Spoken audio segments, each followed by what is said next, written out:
एक पिता होने के नाते आप अपनी संतान के लिए क्या करते हैं? उसके लिए बहुत सारी सुविधाएं जुटाते, बहुत सारा धन कमाते है ना? और क्या आपको ऐसा लगता है कि यही उचित है आपकी संतान के लिए? इस पंछी को देख रहे हैं? यह भी संतान को जन्म देता है, उन्हें पालता है, पोसता है, उड़ना सिखाता है और भोजन का प्रबंध भी करना सिखाता है। परंतु उनके बड़े हो जाने के बाद उनके लिए अलग से घोंसला नहीं बनाता। क्यों? क्योंकि यदि इसने संतान को सब कुछ करके दे दिया तो संतान क्या करेगी?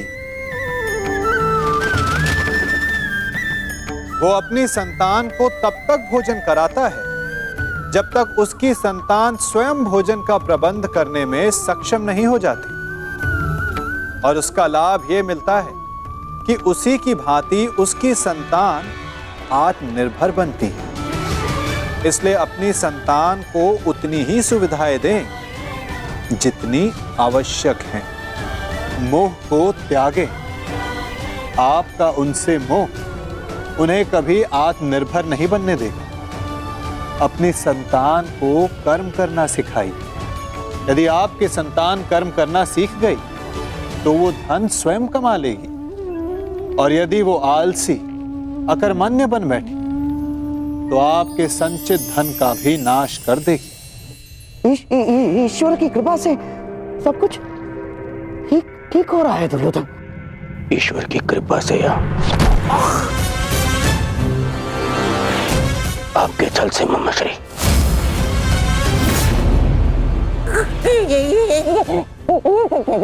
क्या कर रहे हो ये?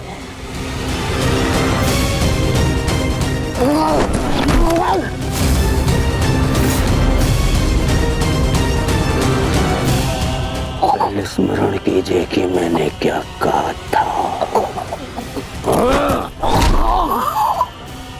विराट पर प्रस्थान से पूर्व मैंने क्या कहा था मम्मश्री? क्या करो? अपने मामा पर कर रहे हो? और जो आपने मेरी पुत्री के साथ में किया वो क्या था? मैंने कहा था कि मामाश्री मेरी पुत्री है, वो उसे अपने षड्यंत्र में सम्मिलित मत करना। स्मरण है। कहा था कि दुर्योधन की पुत्री है वो आपके चौसर का मेरू नहीं। स्मरण है?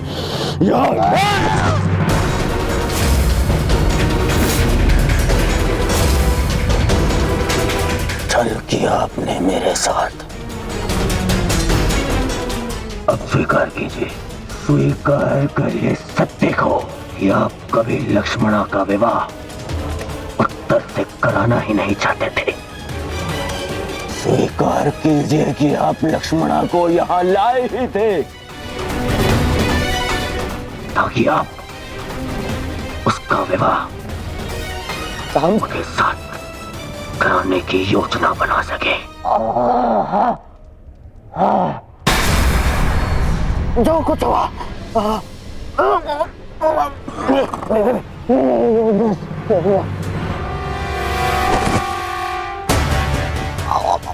परंतु क्यों? आपसे अच्छा कोई नहीं जानता कि मैं कृष्ण से कितनी घृणा करता हूं। फिर भी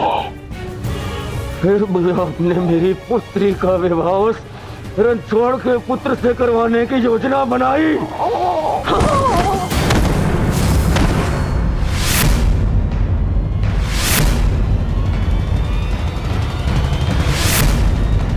तुम्हारे भलाई के लिए, हस्तिनापुर के भविष्य के लिए, हमारी बच्ची लक्ष्मणा की प्रसन्नता के लिए किया मैंने।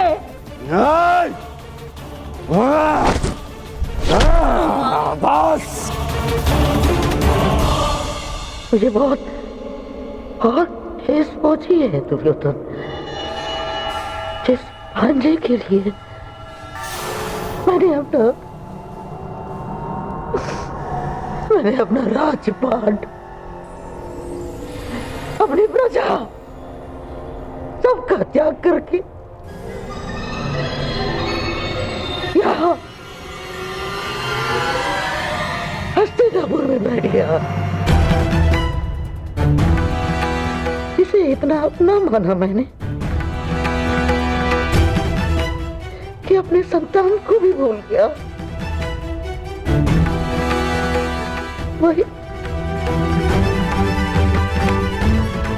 वही आज मेरे प्राण लेने निकला है दुर्योधन। मैंने ये सब इसलिए किया कि होने वाले महायुद्ध में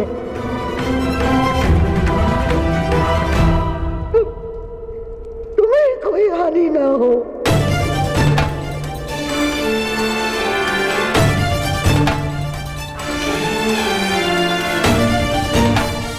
ऐसे लक्ष्मणा का विवाह करा, शाम से विवाह करा। क्या मैं बिना युद्ध के पांडवों से जीत जाऊंगा? नहीं, परंतु पांडवों की विजय के मार्ग में बाधा अवश्य आएगी। बाधा अवश्य आएगी।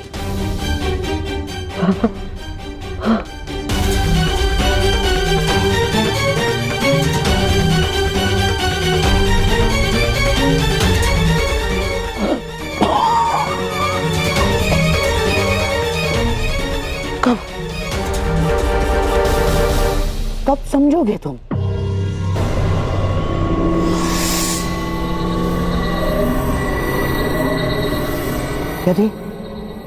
यदि मैं ये ना करता तो कोई और करता,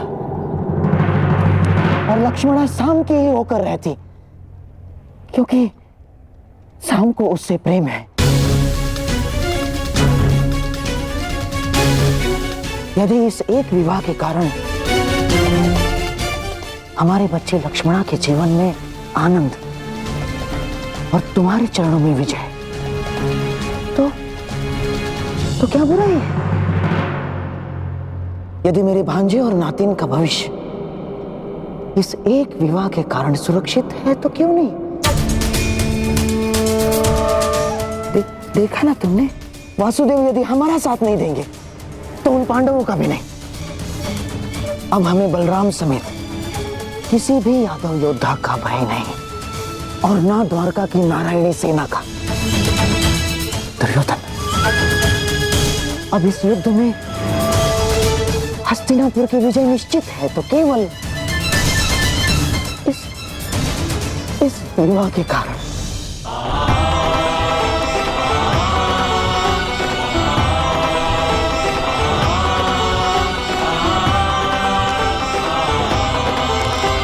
देखो कान्हा, भाग्य किस प्रकार बदलता है। कुछ ही समय पहले हम द्यूत खेल रहे थे और कुछ ही समय पश्चात हमारे भतीजे का विवाह हम देख रहे हैं। अरे इन सब में तो हमें स्मरण ही नहीं रहा कि हमारा द्यूत अभी भी अपूर्ण है। माना कि मैं विजय के निकट हूं, परंतु प्रयास करोगे तो तुम अभी भी जीत सकते हो।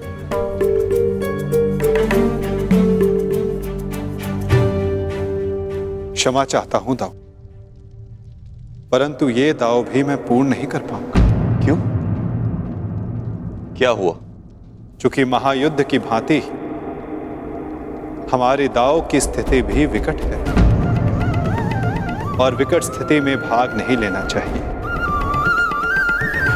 इसका आदेश आपने ही मुझे दिया है ना दाऊ?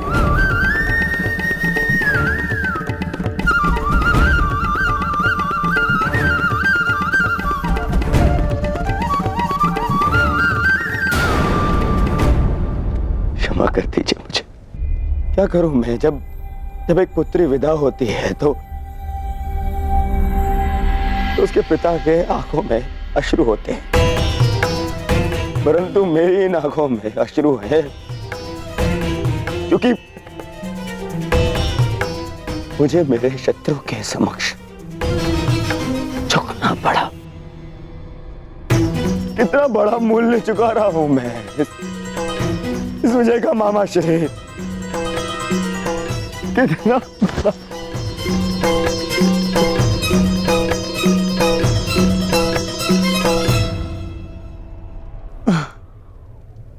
संसार में ऐसा कुछ भी नहीं दुर्योधन जो बिना मूल्य चुकाए मिल जाए। जीवन का मूल्य चुकाना पड़ता है, भोजन का मूल्य चुकाना पड़ता है।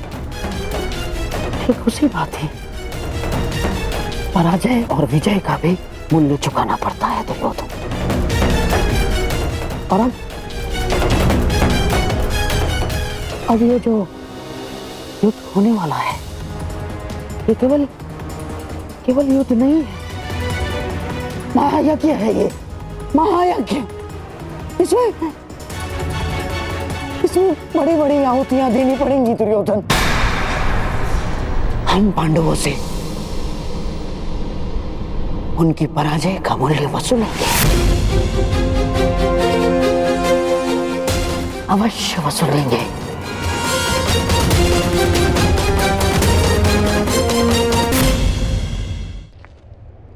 कान्हा,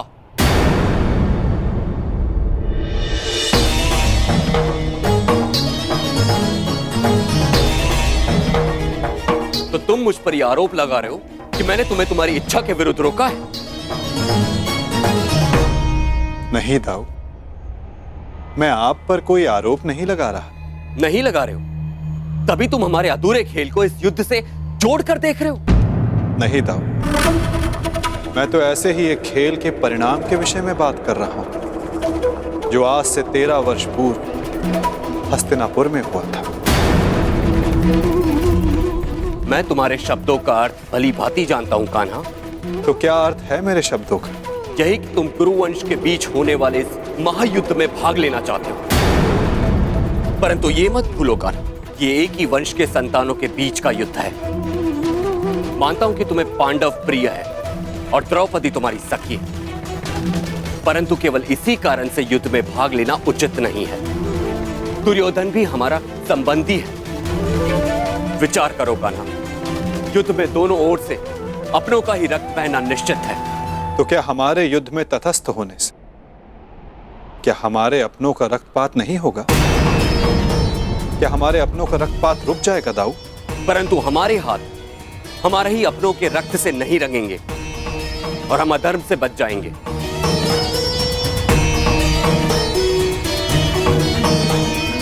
हाँ दाऊ, हमारे युद्ध में तटस्थ रहने से हम इस रक्तपात से अवश्य बच जाएंगे, परंतु क्या हम उनकी रक्षा कर पाएंगे जिनकी रक्षा करना धर्म की मांग है?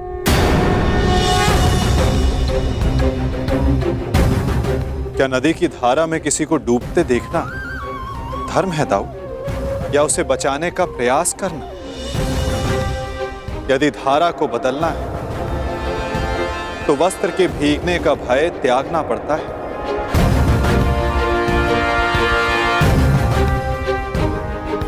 यदि नया कुंभ बनाना है तो माटी को हाथ लगाना ही होगा।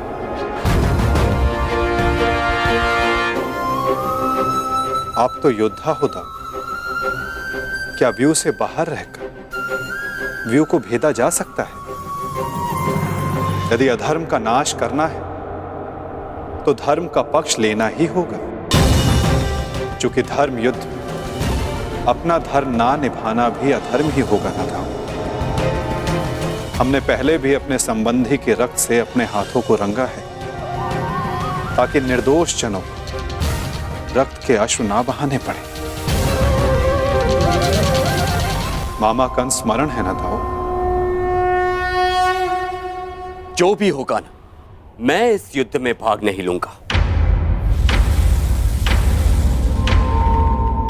मैं आपको इस युद्ध में सम्मिलित होने के लिए बाध्य कर भी नहीं रहा हूं दाऊ। आपके निर्णय का पालन कर, आपके वचन का मान रखना मेरा धर्म है, जिसे मैं पूर्ण अवश्य करूंगा दाऊ।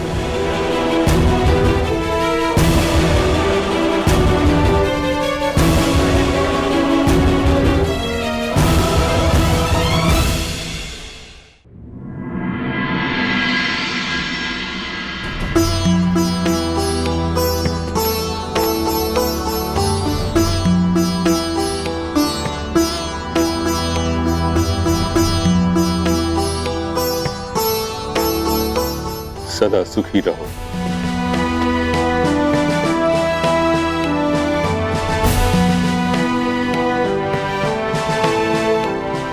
पुत्रवती भव।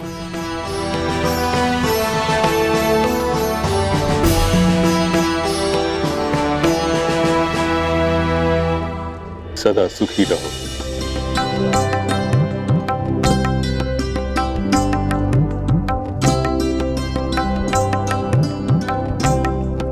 पुत्रवती भव।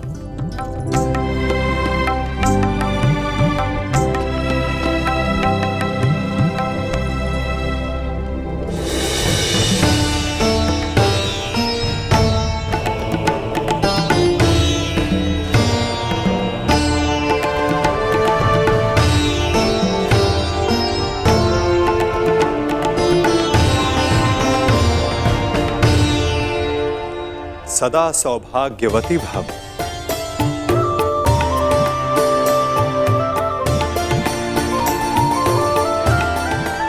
पुत्री लक्ष्मणा, मुझे बहुत प्रसन्नता हुई कि तुम्हारे पिता ने कन्या की स्वतंत्रता का मान रखा।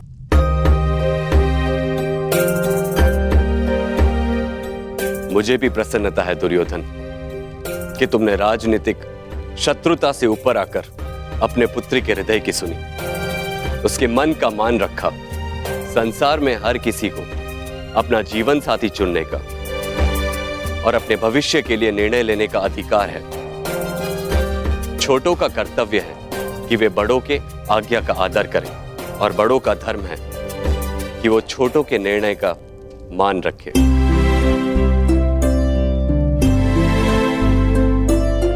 और मैं भी आज यही करने जा रहा हूं।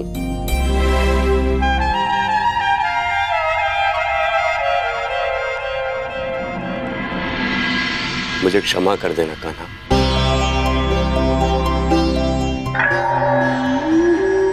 मैंने अपने अधिकार का अतिक्रमण किया।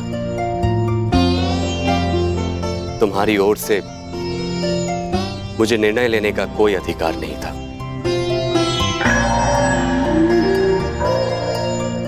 होने वाले इस महासमर में तटस्थ रहने के मेरे अपने कारण हैं। इस युद्ध में भाग लेने के तुम्हारे अपने कारण हो सकते हैं। मैं तुमसे तुम्हारा कारण या तुम्हारा अधिकार छीनना नहीं चाहता। इसीलिए मैं तुम्हें अपने दिए हुए वचन से मुक्त करता हूं।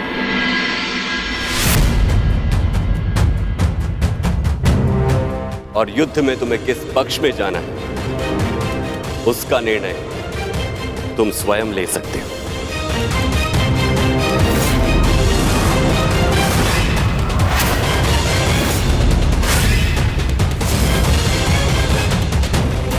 धन्यवाद था। मैं जानता था कि आप मुझे निराश नहीं करेंगे।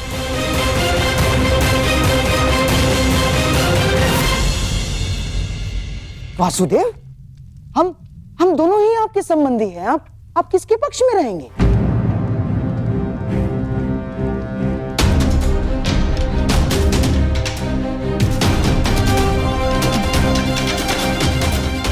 ना, मेरे कहने का तात्पर्य ये है वासुदेव कि अपनों का रक्त बहाना क्या अधर्म नहीं होगा? धर्म का समर्थन ना करना मेरे विचारों के अनुसार अधर्म है गांधार राज। जो सक्षम हो, आवश्यकता पड़ने पर उसे धर्म युद्ध में आगे बढ़ना चाहिए।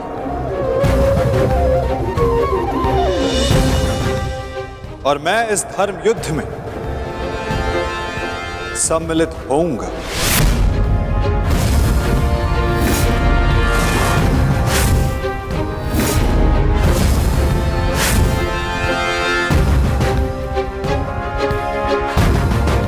तो युद्ध में आप किसका समर्थन करेंगे वासुदेव? हमारा या पांडवों का?